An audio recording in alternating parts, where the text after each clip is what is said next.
I told you the other day they had taken an analysis there of the schools in Arizona where I live, and 80% of the children in school is mentally retarded. What will their children be? We can't have another generation. We're at the end. All right, welcome back, ladies and gentlemen, to Cultish, Entering the Kingdom of the Cults. My name is Jeremiah Roberts, one of the co-hosts here. As always, I'm with Andrew, super sleuth of the show. Good to have you back, man. We are both, once again, just having our minds blown by really, you think about this, like, you think about right now we're in the time of cancel culture, right? Where all of a sudden, like, you'll dig up someone's old tweets from 10 years ago, and there's all the outrage, and they have to publicly apologize at the altar of wokeness and all that sort of stuff. Yep. And you can imagine, man, if William Branham had a Twitter, if he tweeted that, this is something that, you know, if you're a politician, it's your career's, you're done. I just want to say for the record, I did not go to school in Arizona. I don't know about you guys. Oh, man, I totally did. I did too. So I was like, oh, man. So anyways, we are here with John Collins. It's good to have you back, my friend. And as always, and you just tell everyone real quickly, just at the beginning, just tell them whether they can find you, because someone might have jumped in to this third podcast, not realizing this is the fourth podcast, actually. Yeah, fourth. Fourth time is the charm, or whatever you want to call it. But just real quickly, where can people find you in case they haven't checked you out already? You find all of my research on william-branham.org. You can also find me on Amazon in the book Preacher Behind the White Hoods, a critical examination of William Branham and his message, and also on alternative considerations of Jonestown and People's Temple in the newsletter section. Excellent. Well, again, we appreciate you coming on. And what fascinated me about that clip, because we're kind of jumping in to now the Chicago State Fair, the continued influences of Congressman Roy Davis primarily, and some other interesting folks as well too. But the involvement of the different connections that William Branham had, but also how that affected his theology, because that is something that's continually evolving. And I found that beginning quote ironic, just because I think of the words of Jesus, "Suffer not the little children, for such is the kingdom of heaven." And here is someone who's saying quite the opposite. So you think, and especially, it's kind of baffling just hearing that someone say something like that. So, but anyhow, so just bring us back into the historical nature of the Chicago State Fair. Do you know any historical aspects of it? I know that it's something large and historical. How many people typically attended it? And by the time William Branham went to it, which it was a huge catalyst for his ministry and movement, like how long had the fair been going on for? The fair, if I remember correctly, opened up, I think it was 1933, possibly middle of 1932. And it went through to 1934, October 31st, 1934 is whenever the fair was ended. It was a world's fair. People from all over the world came to it. I want to say that the number of visitors was somewhere like 48 million people, if I remember correctly. Wow. A lot of people going to this World's Fair from all over the world. Wow, it's incredibly fascinating. And so from the Chicago State Fair, just bring us into what attracted to William Branham to the Chicago State Fair, and who did he get connected to? And just bring us into that. Yeah, so this the entire research in the World's Fair was something that kind of took me by surprise. I really didn't expect it was going to take me to Chicago. Again, after we had just left Chicago with all of the liquor, etc. But William Branham claimed that he allegedly had these 7 visions in 1933. And whenever I came across Roy Davis, the history of Roy Davis in Jeffersonville, and I found that William Branham was not in his own church, as he claimed in 1933. He was with Roy Davis, and that the two were going around, doing evangelism, trying to train people about drinking poison, etc. I'm starting to realize that these two were, traveling a lot farther than I realized, and it wasn't under the auspices of a Indiana preacher who became a prophet. And I came across a quote where he mentions being at the Century of Progress and mentions hearing different religious speakers. So I started, digging into the Century of Progress World's Fair and trying to understand what this is. Why are there religious speakers there? And sure enough, there was a whole section outside of the World's Fair where these fundamentalist preachers were preaching, fire and brimstone against the progress that was coming to the nation. And it kind of fell into place because here you've got a cult leader who's claiming that the end of the world is coming. And he met, all of these different ministers who met at the Chicago World's Fair, many of which had the same idea, not all of them, but there would have been a lot of influence from what I can tell from this World's Fair. It's very interesting to me, too, because during this time where the World's Fair is in Chicago, this is like the height of the Great Depression, right? So people are almost looking towards this World's Fair as like something to look forward to, because people have lost everything at this time. Right. And so in the formulation of William Branham with some of his prophecies, is it okay to think that since there's these preachers preaching this fire and brimstone, this technology, this is the sign of the end times, was that like some of the way that Branham may have been thinking about using some of these inventions or things at the World's Fair to shape out a prophecy of the end times or something like that? It's really hard to say. Mm-hmm. It wasn't until deep into my research I started realizing that I grew up in this, trained to believe that he was a prophet who had 7 prophecies in the year 1933 at his church. And it's the church where my grandfather preached for over, almost 50 years of his life. Wow. When you walk to the building of the church, you see this big concrete inset. I've got a picture of it somewhere that says dedicated in 1933. And according to my grandfather and several men who attended this church, William Branham buried a piece of paper with a list of his 7 prophecies in the cornerstone of this church right under this concrete inset. And the biggest shock to me came when I saw the deed to the building was 1936. Things just really didn't add up.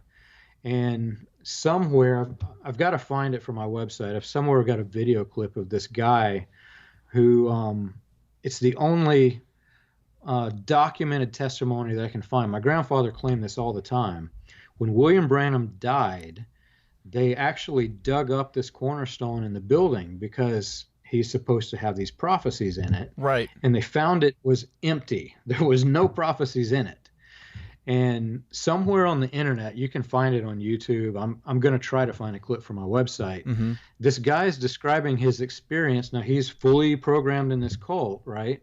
He's describing what he felt whenever he saw that the cornerstone had nothing in it. And he says something to the effect that, the angels came down because they wouldn't let people see that blessed piece of paper. And the angels came down and took it before they could get it out of the cornerstone. Wow. So, so part of me grew up thinking that he had these prophecies and that he always claimed to have had these prophecies. But one of the things I had to do to understand what this thing was that I was in was I created this big, massive timeline of when did specific doctrines come in, when did one stage persona end, when did a new stage persona begin, what changed in the stage personas. And the earliest mention of these alleged 1933 prophecies was in the year 1953, and it was late in the year 1953. So I don't know that he went going to the World's Fair, going to try to find things for a prophetic gift. Mm-hmm. appears that he claimed to have had a prophecy long after the fact, long after any of the prophecies actually were predicted, and long after they even occurred. He's claiming that he had prophecies on things that already happened. So the first historical documentation we can have of him talking about these prophecies is 1953. Mm-hmm. About 1933 prophecies. I am only aware of one or two different prophecies that he had that he claimed to have had before they actually happened. All of them that I'm aware of, except for these two, happened after the event. And the two that he claimed did not happen. One of them is that California would sink before his son was an old man. His son is, he's born in 1934, I think it was. So he's long past being an old man, and California is still there. Right. Wow. Yeah, and so then that's interesting to see how that all started. So maybe I just thought about this because we're kind of scrolling through different aspects, trying to give people a brief overview of this timeline. In chapter 10 of your book, you talked about William Branham's award-winning music band, and I couldn't help but smile because the first thing I thought of is in one of our previous conversations in one of the earlier episodes, we were talking about the Music Man and how that reminded you of William Branham. So yeah, I'm just kind of interested to see, like, chronologically wise, can you kind of bring us just into a little bit about that and what that really meant for William Branham, or what was the whole meaning behind this music band? And it was is it William Branham's award-winning music band? Can you just give us a brief overview of that as well, if that's possible? That was extremely surprising to me. So I'll give you a little personal history on myself. Yeah. I grew up with my grandfather was the pastor of William Branham's church, and he was basically one of William Branham's deacons and right-hand men. My maternal grandfather came from the state of Georgia, and if anyone who understands the William Branham cult realizes that there is no unified cult. It is basically a group of subcults. The people in one specific region are completely different than the people in a different region, believe different things, different ideologies. And in any of the major cities where there's more than one sect of the cult or more than one cult church, they won't even fellowship with each other because they're so polarized against each other. I grew up in this torn, weird atmosphere. I'm a musician, have been all my life. My maternal grandfather he gave me my first guitar. He and his family, they play guitars, they love guitars. I love guitars. My paternal grandfather allegedly was told by William Branham that the guitars were of the devil, as were any stringed instrument. So I had one side of my family who loved guitars and wanted me to have one. I had the other side of the family who didn't, and I somehow managed to get one. I'll never understand why my dad allowed it, but then he fought to get it back out the whole rest of my life. So when I stumbled on William Branham's award-winning music band and I see this whole lineup of instruments, it reminded me when I moved all across the country growing up. When I moved back to the state of Indiana and I'm in this sect that the guitars are evil, for a period of time we had to live in my aunt's basement. And when we're moving in, I'm carrying my guitar, and my aunt, I remember her saying, "John, you have a guitar?" And I just looked at her. I went down to the basement, I put it down, went back to my car. I brought in my electric guitar. "John, you have 2 guitars?" Went back out, came back in with my mandolin. "You have 3 guitars?" And I looked at my aunt and I said, "I can keep doing this for a while if you want to do it." I have all the music, and when you watch my videos, I'm playing all the music in the videos. I do the background music. I have several instruments, right? So I see this photograph of William Branham and his, this band that played in his church. I had to know more. So I started digging through newspapers, and it was really hard to find. What could I find about this? And I found out that the original church, long before the stage persona that my family agreed with existed, the original church had a band, had different singers from different churches would even come, and they would basically lead the singing in William Branham's church. And they had a choir, and the choir would go around from city to city, and they had contests. So this church was filled with singers, filled with music. Now, that's in contrast to my grandfather. In his services, only the piano was allowed, only the organ, and the music had to be extremely slow. I can remember there's a gathering where people from the South came, from the different sects that played the guitars and the drums, and they come into this very slow music, and they're singing, "I'll fly away, oh," as slow as they could possibly sing it, right? Mm-hmm. And these guys were like, "Come on, man, go faster," and they tried to clap it. All of this is going through my head, and I see this award-winning band, and it just made me start digging. What was this early church like? I found they had a baseball team when most cult churches that I grew up with some of them didn't even play sports. Yeah. They had sports are frowned choir. on sometimes. Yeah, exactly, man. They had a choir. They had this guy that was a well-known singer for several different churches, Catholic churches, Methodist churches. He would come lead the singing, and it was just a totally different church. Yeah, that's fascinating just to kind of see like the infrastructure from there. Andrew, did you have any thoughts? So that church, the William Branham's award winning band, was that William Branham's church, or was that a different church? That was part of the history in that book is in the church whenever it was Davis's church. Right. And then there was another part, when William Branham basically took over Davis's congregation. Mm-hmm. I refer to them one as the same because it actually is the same church. Right, exactly. But there's a period of time when Davis led it, and there's a period of time when William Branham took it over. Gotcha. So there was like an evolution of William Branham's theology or doctrine in terms of viewing music. Like it starts off with this awesome, music and even sports and things of that nature. And then over time, it devolved into more of like a controlling type of atmosphere? Possibly. Okay. I have my questions as to whether that actually was said to my grandfather or not. I don't know. I wasn't there. But it's really odd to me that you have all of these different churches, that many of which William Branham went to. Some of them have music, some of them don't. Some of them frown on fast music, some of them don't.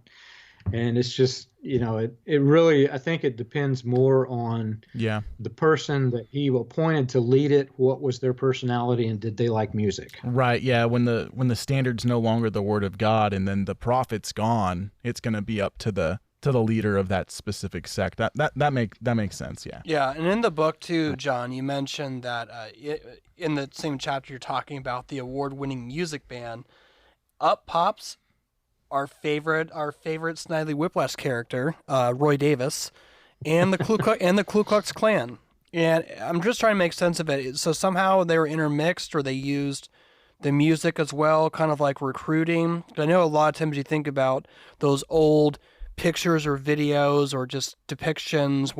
I'm trying to think of the Tim Burton remake of Dumbo, right? Where it's like at the circus and you have the marching band that's sort of doing the presentation of something. Is that how that's connected? I'm just trying to put together the pieces of what you wrote in the book.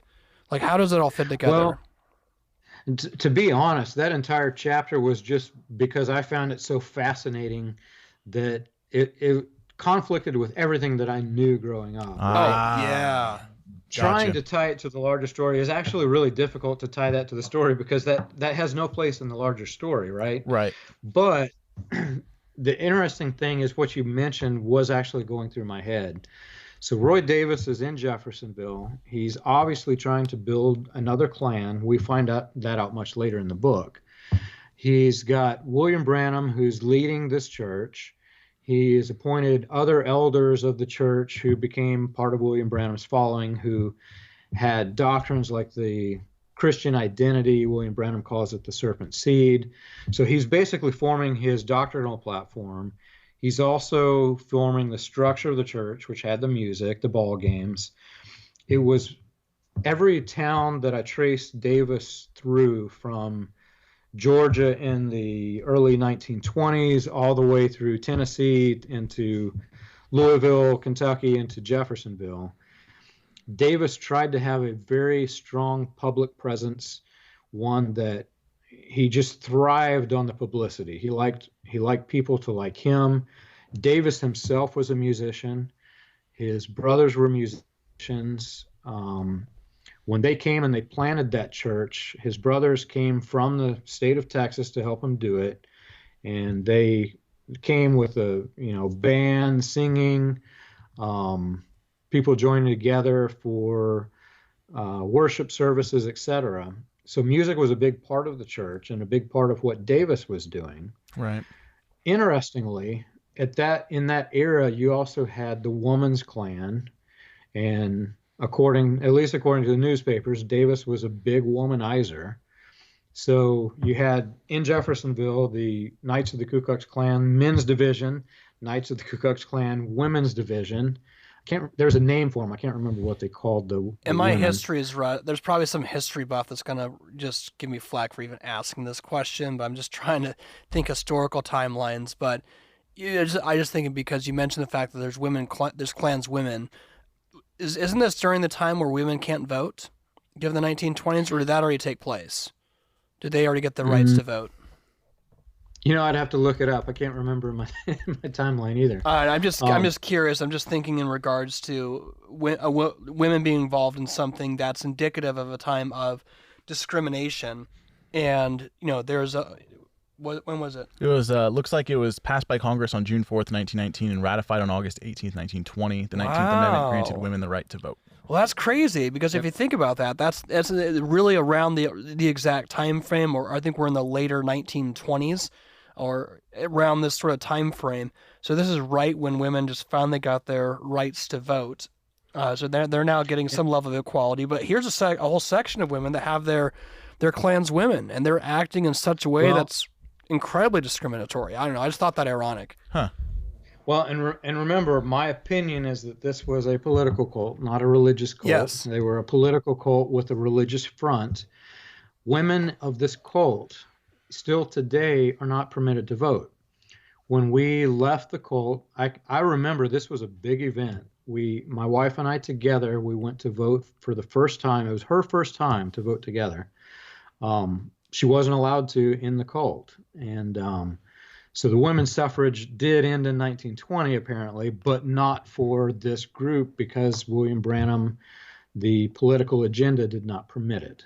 Wow. So again, you're speaking from your experience, and it's cults can evolve very quickly over a short amount of time as well, for sure. But just jumping forward, modern day today, to the best of your knowledge, I mean, do women still not vote, at least in the Message or Branhamites, or just in some subsections of it, or what does that look like today?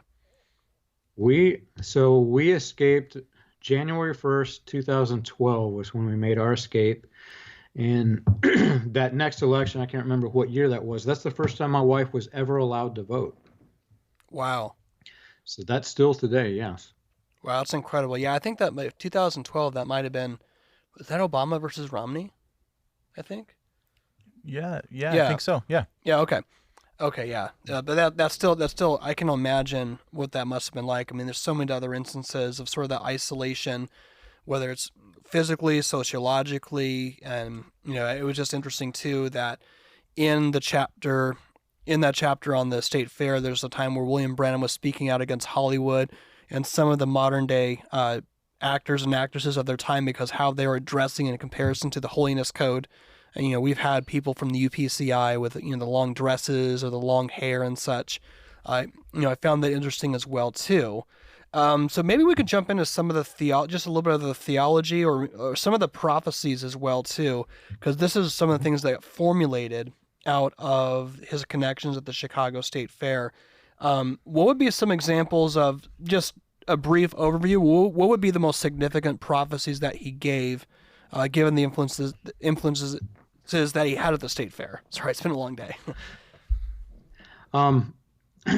Well, let's take a step back. So William Branham is known for allegedly having 7 prophecies in the year of 1933.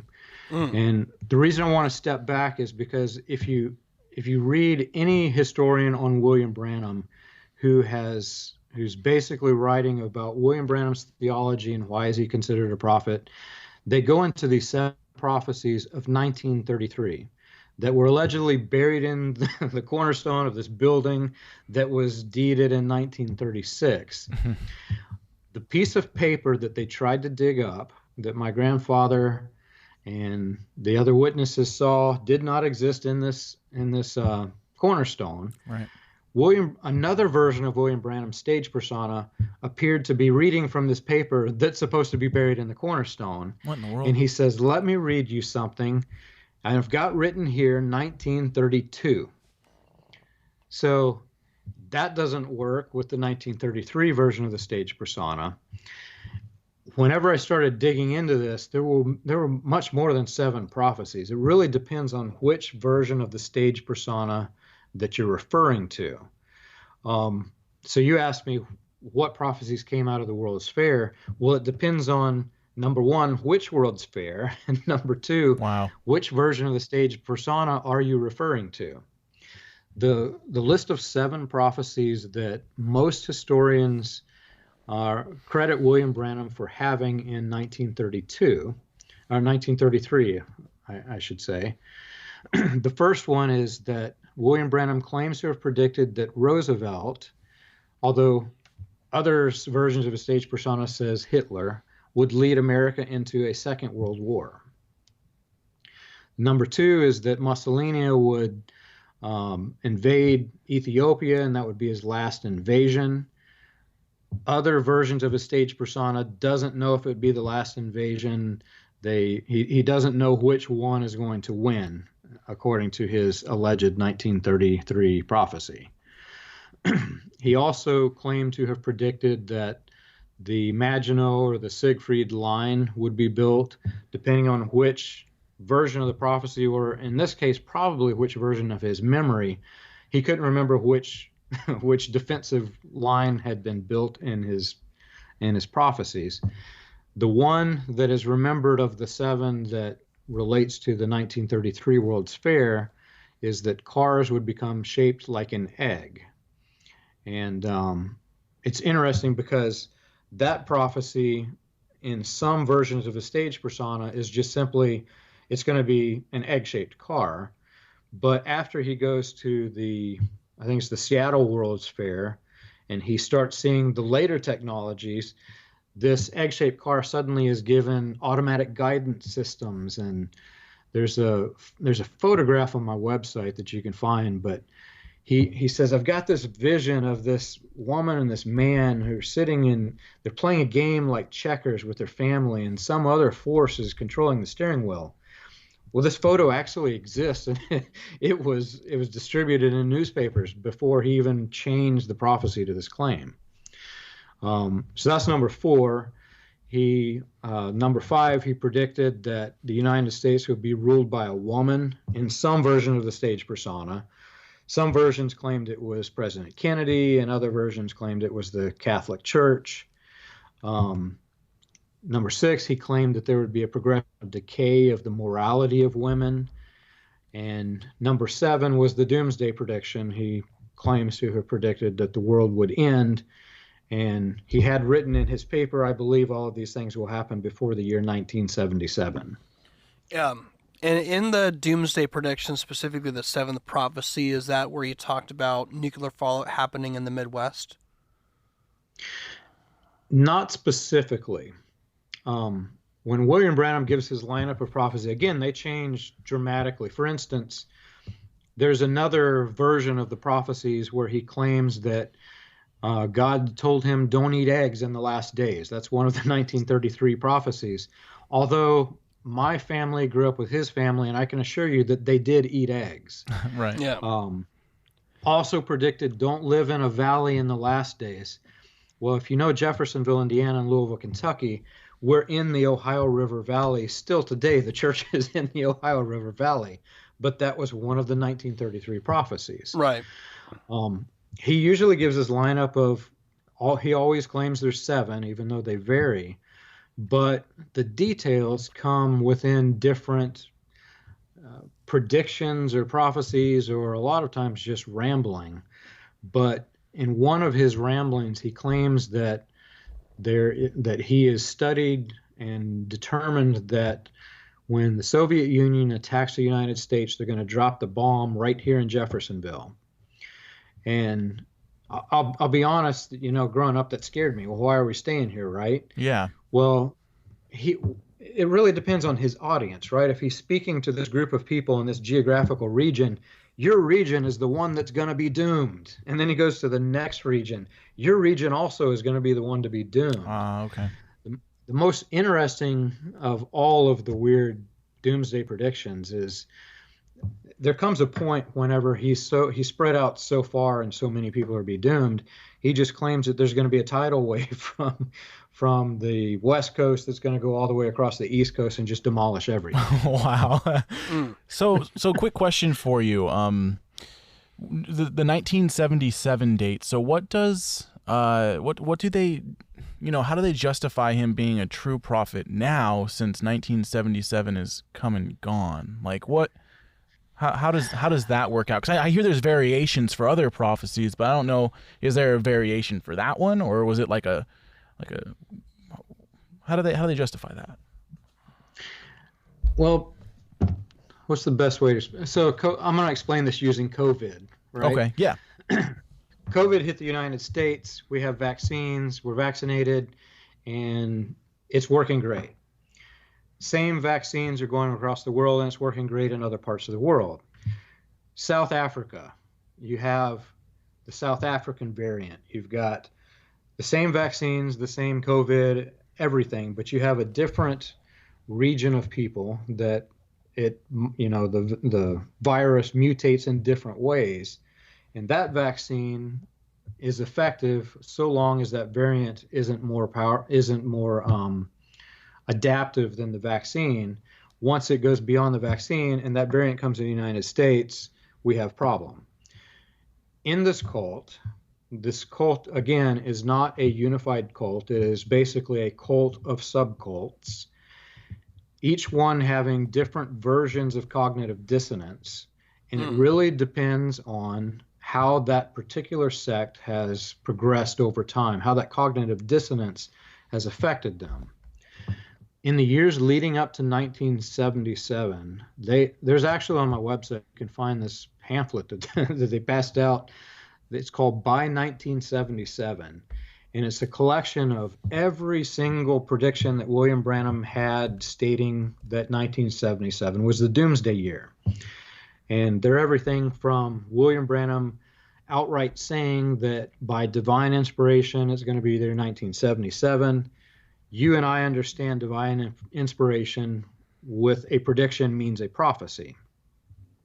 Some variations of the sect, due to their cognitive dissonance, they try to separate the word prediction from prophesy and basically say, no, it's just a prediction. Oh, wow.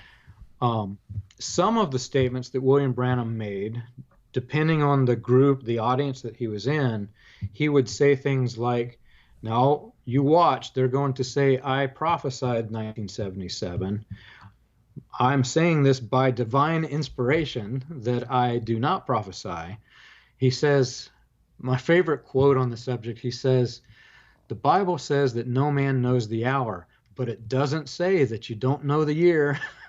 Wow. Wow. It's ridiculous when you think about it. So they passed out this pamphlet. The cult erased this whole history. You can't find this for sale in their bookshelf, surprisingly. I actually managed to get a copy of it, but after 1977, each group basically grew in a different way, but you'll see some people who say that God paused time. And you've got the people who say, no, it wasn't a prophecy. And you've got the other people who argue with those people saying, well, yes, it was a prophecy. It was divine inspiration, but God paused time because we didn't have every last person in who was going to be saved. Whoa. Okay. Interesting. Yeah. It's almost it reminds me because just 2 years prior, you had the end of the world prediction, 1975, from the Watchtower Bible and Tract Society, and they tried to re-explain it that somehow Christ returned invisibly, and to try and explain that away. In fact, John, I'm just looking at the quote right now. Andrew pulled it up, and it says, "He said, I said, quote, just before the time comes that automobiles, which was built." That old straight back 20 years or 25 years ago, you'll remember 20 years anyhow that I said they'll look like an egg, they'll be shaped. That's a vision. Be something on the shape, something like that. But that's the way they'll be right before the rapture. And I'm just This is the 1977 tract that which I'm just trying to think, are there anything, I mean, we got the Teslas now, they're kind of the futuristic cars, but there's not any egg-shaped Teslas. We've got the weird polygon Tesla truck. There's the Bugs, the VW Bugs. Well, it doesn't work, right? I mean, think about an egg. Where are you going to put the wheels? How the thing is ridiculously complicated. So the 1933 World's Fair, there was this vehicle that's called the Dymaxion that was it literally was an egg. And it had 3 wheels, and they gave it a few test runs, but the thing exploded because it flipped over. The egg is not an aerodynamic shape. It's got to be flatter for it to be aerodynamic. And so you get going too fast and it takes a corner, well, the whole thing is going to roll like an egg. Right. So it will never, this is one prediction that I predict will never, ever happen anyway, because it can't. It doesn't match the aerodynamics. If you study aerodynamics in the slightest, it doesn't match. The only thing that remotely kind of resembles like an egg shaped, if you think about it, I mean, it's got the giant thing on top of the Oscar Wienermobile. That's the only thing I could possibly think. When I thought of anything that's remotely like egg shaped, it's kind of wide. It kind of looks like how do you pronounce that? Dymaxion. Dymaxion. The Oscar Wienermobile, that's kind of Dymaxion, right? Kind of? Yeah, I guess so. A little bit? I don't know. You're too much, bro. They look more like an Airstream trailer. Okay. But this is this is a 3-wheeled vehicle that just, according to physics, it just doesn't make sense. Yeah, I would not want to drive around on a freeway with a 3-wheeled vehicle. Well, and what's funny is there was a period of time when this, in 1933, had he actually prophesied it in 1933, people would have said, well, what are you talking about? I just read that in the newspaper. This was all across the world. Scientists were predicting that cars were going to go through a transformation, and that they had determined that the egg was faster than the boxy cars. Gotcha. So there was this big scientific movement. I think the earliest date that I came across, I want to say it was like 1915 or so. It was long before 1933. I'll put it like that. Mm-hmm. But I found even in the Louisville newspaper, which is printed and distributed in Jeffersonville, where William Branham was before 1933, was describing the upcoming egg-shaped cars. It makes sense, Okay.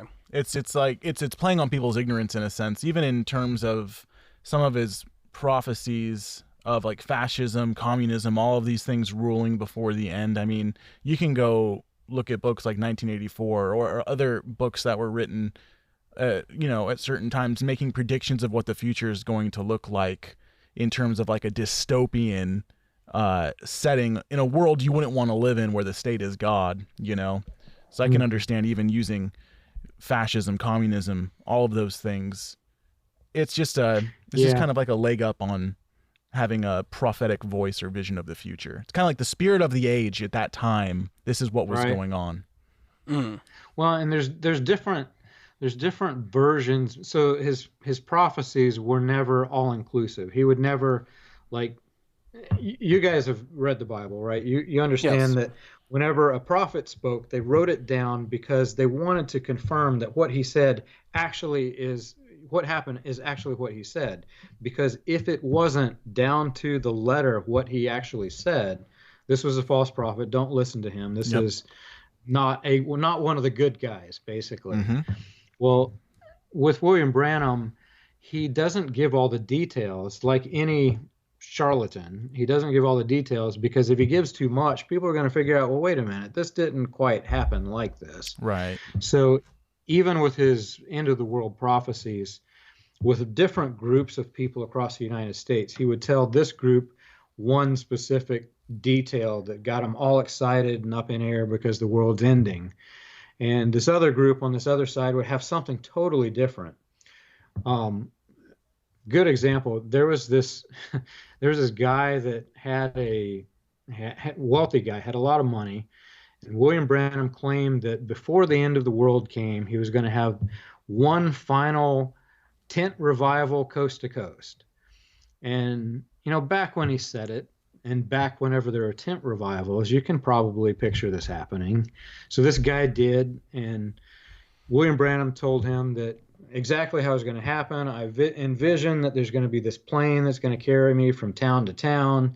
We'll land in the open field, and we'll set up the tent. So this guy actually goes out and he buys this plane to fly William Branham around. William Branham's dead, and this plane was still being held for William Branham's tent revivals.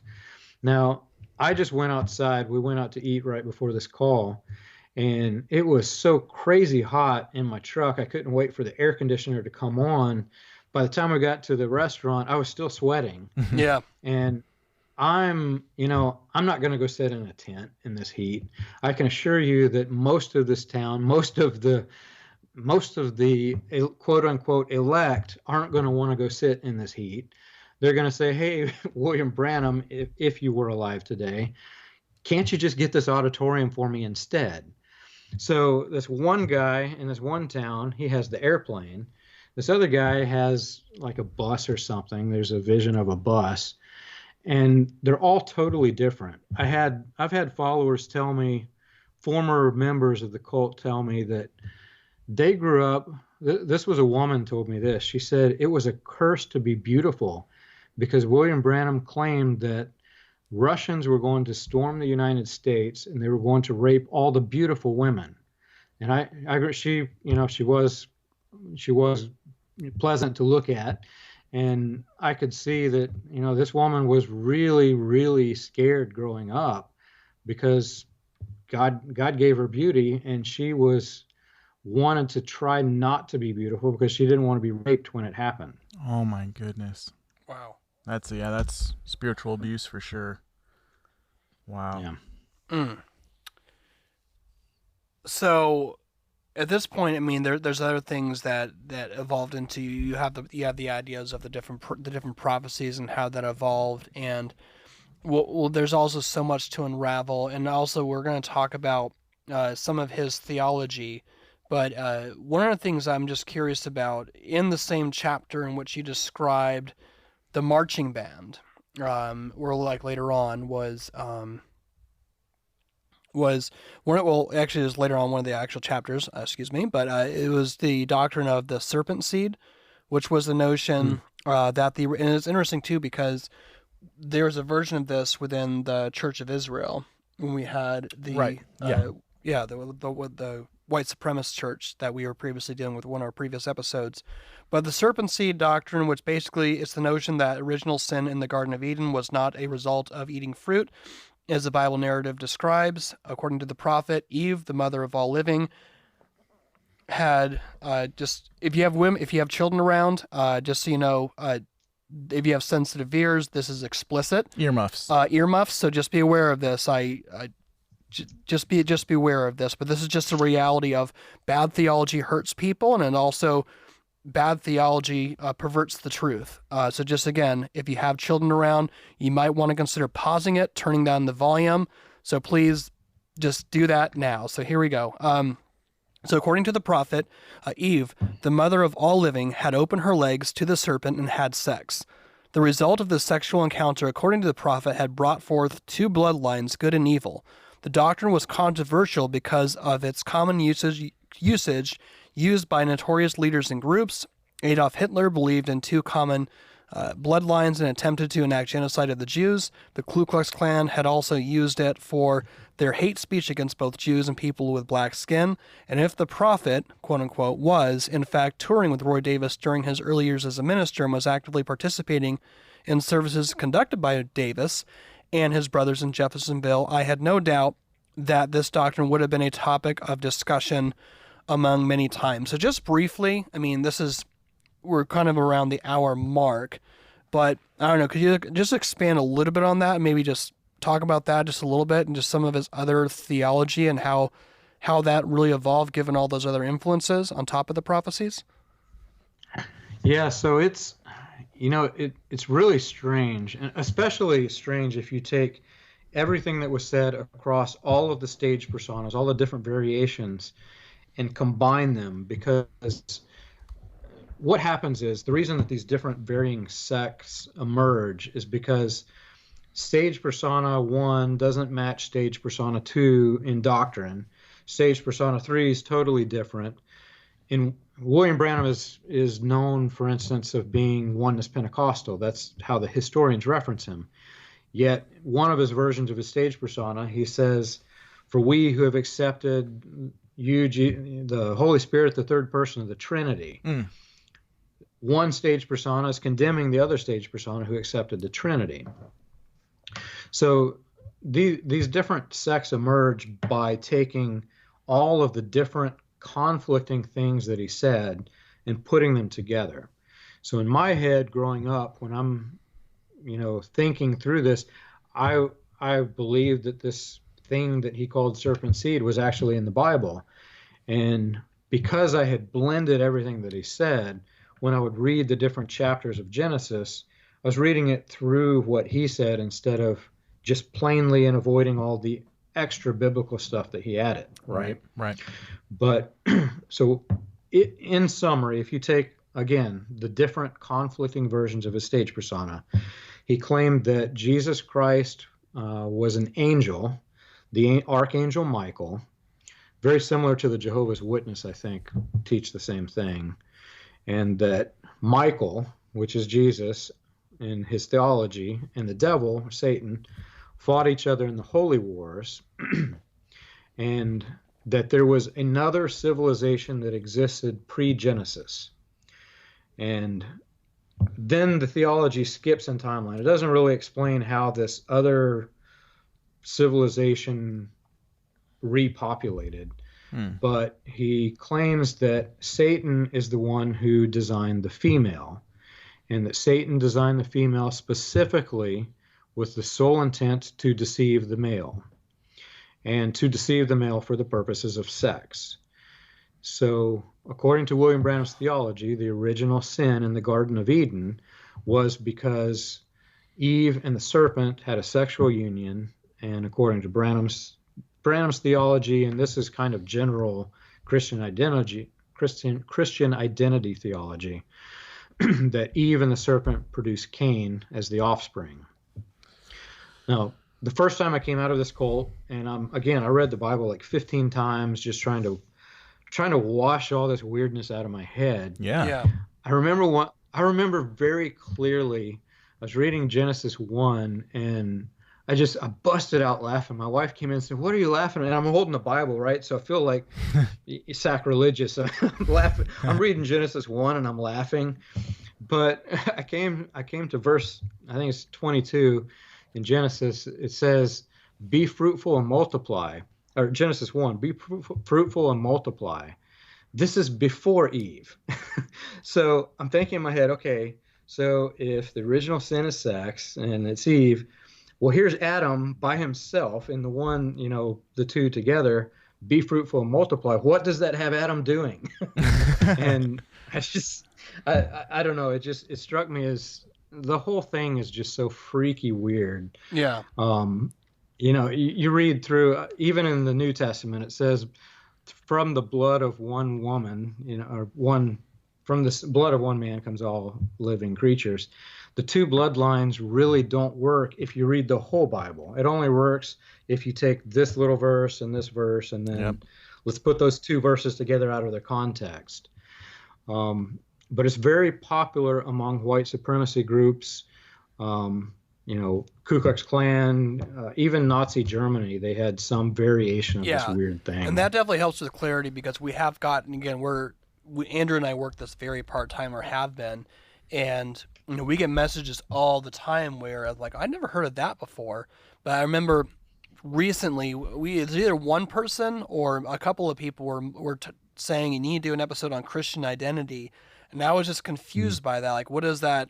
Is that some sort of Christian, like some sort of personal development? I'm identified as a Christian, right? Yeah, like, right? Or like, what's the terminology here? Or like, maybe it's one of those kind of like self-help development courses that gets a little cultish, but it's Christian-based. So I had no point of reference. So you saying that was actually gave some immediate clarity when you mentioned that. So I appreciate that. And again, if anyone's listening in, this is an example too. I appreciate you, John, talking about the ability of how you had to read the Bible over and over again to kind of wash yourself or kind of reprogram. And I think this is for anyone. If you are in a Christian church, there's a great book by Janice Hutchinson called Out of the Cults and Into the Church. And just understand that whoever you talk with, if they are from a spiritually abusive infrastructure, or one, there's probably a lot of mental or psychological abuse, possibly physical abuse, or unfortunately, it's heartbreaking in many cases, sexual abuse. A lot of that is intertwined with a lot of distorted theology, and there's a lot of baggage there, and underlying, the mental health epidemic is huge amongst people who are ex-cult members. So needless to say that it's just something that if you're dealing with an ex-cult member, this is something that you need to be wary of. It's something you have to be gracious with and patient, because it takes a lot of time to unthink and to unlearn, and to the word deconstruction has been going on recently, but to deconstruct in a healthy and biblical sense in regards to being transformed by the renewing of your mind. So John, I really appreciate you sharing that. So why don't we do this? Andrew, do you have a thought real quickly? Yeah, I just had a question in terms of something when I was watching some of the videos online, and I'm not sure if you can dive deeper into it, but it was something that I found really interesting that William Branham believed. And it was talking about there was a second Bible, and it was the Great Pyramid of Giza. What was the first Bible to William Branham, and then there's the second, and how does that relate to some of his doctrines in a sense? I'm trying to ask it in like a nutshell, but I'm sure there's more to unpack there, John. But I want to hear it from. And I thought of a nickname for you, by the way, Professor John. You are the professor. So take me to school, Professor. I don't know. I don't know about that. Above the church that my grandfather pastored for 50 years, the Branham Tabernacle in Jeffersonville, Indiana, there is this eagle, and below the eagle is this sword, an actual physical steel sword. And there's a problem in Jeffersonville. Jeffersonville isn't well known for being fully respectable town, and there are bad parts of town. And from time to time, people steal the sword, and there's this big problem because there's a weapon right there, and all you got to do is go get it. I never will forget how shocked that I was when I saw the early photographs of the church. Above the door of the church was the pentagram, the five-pointed star, tilted slightly sideways. And I'm sure if both of you know your cult backgrounds, what the slightly tilted star means. William Branham claimed that the first Bible was the zodiac, and he specifically mentions although he gets them slightly incorrect, he mentions the different zodiac signs. He literally claimed that the zodiac was the Bible. Then he says that the Great Pyramid of Giza was the second Bible. And what's really weird about this is, aside from the fact that it's weird that a Christian is claiming that the zodiac is a Bible, right? There's this whole subset of theology that even today, some of these different sects within the cult, they go into this weird pyramidology where they've got this architectural structure of the Great Pyramid of Giza, and they're describing, this is the Holy of Holies and all this weird stuff that has absolutely nothing to do with the burial place of, who is it, Seti? I can't remember who's buried in there. Right. But anyway, William Branham wrongly claimed, and I feel stupid believing this. I really do. But he goes into this weird pyramidology, and he claims that this was a Bible. He claims it was built by Enoch, and he says it was placed so perfectly in the geographical center of the earth that no matter what time of day, it never casts a shadow. And I never will forget. You guys will laugh at this. So I grew up. We off and on had no television was allowed in most churches. My family had it off and on. But I never forget, I'm watching an episode of DuckTales. Oh yeah. And DuckTales, I you know, love the that music show. comes on, they're running, and they're running from the pyramid, and wait, that pyramid has a shadow. And it struck me, and so it was years later. I just, you know, put that in the back of my mind as a kid. Years later, when I came out of this thing, that was like the first thing I had to look up. Wait a minute, does the pyramid really have a shadow or not? Wow.